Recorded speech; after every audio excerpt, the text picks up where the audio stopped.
حسب إحصاءات اليونسكو بلغ عدد حفظة القرآن في المغرب حوالي 1,628,054 حافظا وحافظة.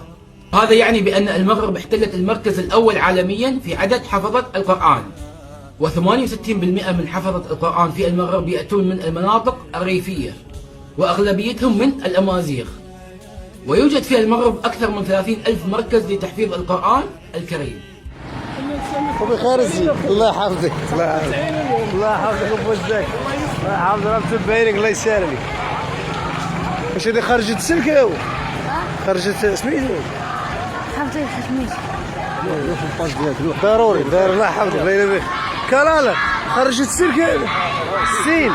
جوج مزيان. هي الشماليه ولا ضروري. جوج 60 60 حزب. جوج. الله يحفظهم لوالديهم يا رب. هاد البنيات بنات الشماعيه خرجوا 60 حزب، طفله صغيره واخرى كبيره. 60 حزب. عرفتوا شحال تابعين.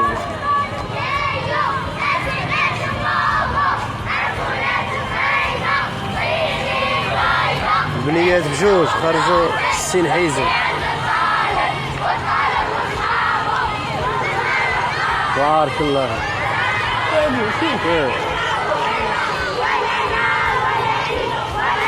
انتم حكى على مولداتكم. حكى على مولداتكم تبارك الله. جوج بنيات، وحده صغيره وحده كبيره، خرجوا 60 حزب في الحزب.